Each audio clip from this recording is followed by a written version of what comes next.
I draw caricatures at live events, but in this video I am going to try and draw a caricature but from a photo and do it like I would at a live event and explain how I do it along the way. Okay, the first thing I look for is the head shape. In this case, it looks to me like her head shape is kind of a square. The small chin. We have the large hair shape because she has her hair up in a bun.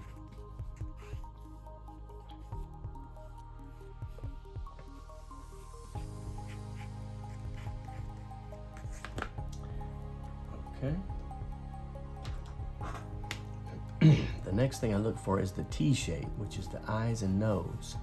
In this case, she has kind of a long nose and her eyes are fairly wide apart.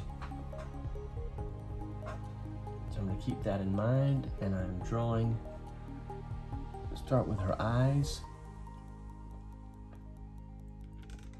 And the exaggeration really was in the head shape. And now I'm kind of drawing what I see as it fits in the exaggerated head shape. And keep in mind, it's not exaggerated very much. Just a little bit, just to sort of look cartoony. And then I'm looking at the negative space underneath the eyebrow.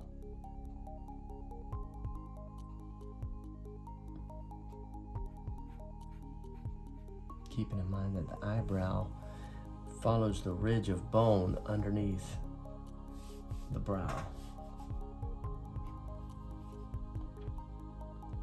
Bridge of the nose. Sort of a triangle. We have the corner of the other eye. Like I said, her eyes are kind of wide, wider than the average.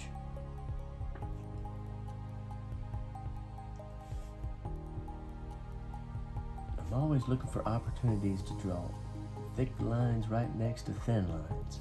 So we've got the thick eyelash line and then the thin lines that represent the iris.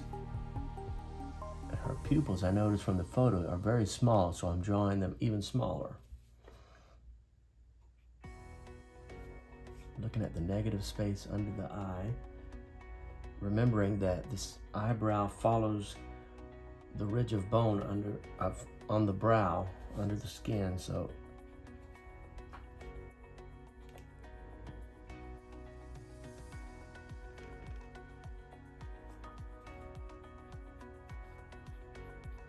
these little thin lines just represent which way the hairs are running in that eyebrow.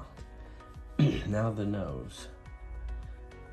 I would never emphasize the nose like this if I'm drawing someone live, but since we're doing it for practice and she's an actress, I'm gonna go for it. So there's 3 parts to her nose. There's the bridge, there's the middle bump, and then the end of the bulb of the nose. She has an interesting shaped bulb of her nose.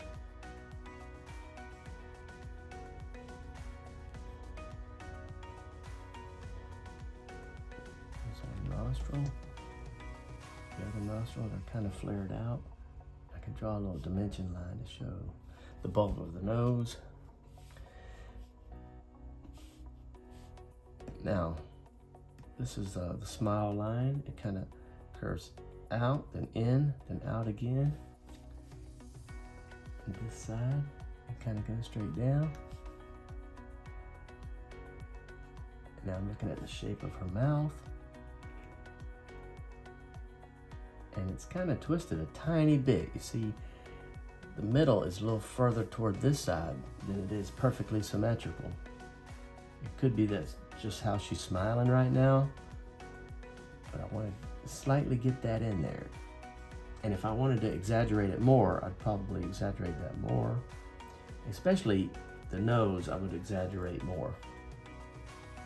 I mean, you could exaggerate the nose coming all the way down here and then the mouth being tucked underneath the end of the nose. But I would not exaggerate like that when I'm drawing at a live event. I notice when I'm drawing at live events, people talk about previous caricatures they've gotten from other caricature artists. And they talk about the crazy exaggerated ones. And they always say they didn't like it. And now I'm getting out my big marker.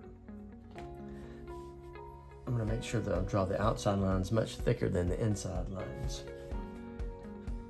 But I love the exaggerated caricatures.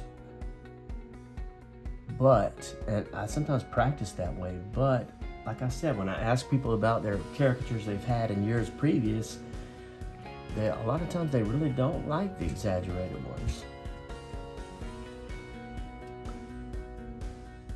So I have kind of planned mine out based on what I think people will like when I draw at live events. And so basically I kind of looked at Disney World caricatures and cartoon, like there used to be Saturday morning cartoon drawings of people, and I tried to base my characters or caricatures on those models, because people are used to seeing cartoons, especially Disney cartoons or Pixar cartoons of characters, and if I draw them so that they resemble characters from those movies, then it may trigger a memory in them and cause them to like it even more. Because my philosophy on caricatures is that the caricature, the exaggeration level should fit the situation in which it's being drawn. So if I'm drawing a caricature as entertainment at a party, that's the way I exaggerate. I want it to entertain people and also be a cool souvenir that they can take home and keep. I want to keep. But if, say, I'm drawing a caricature for a magazine to make fun of a political figure or something like that, then I'm going to go crazy with the exaggeration to make people laugh or to make fun of that person. But I don't really like to do that.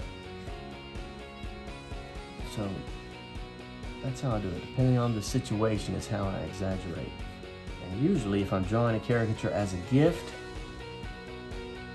or at a party as entertainment, then I want it to be flattering and dynamically cool, if I can make it that way, so that people will have a great souvenir. These little lines I'm just drawing like how I see in the hair flow. She's got a bun back there behind her head somewhere. All right, that's my practice caricature of this actress. And watch a few other videos if you want in this series, because I'm gonna try to do 100 of these, and I'm gonna try to improve each one a little bit, and we can learn together. Thanks a lot and have a great one.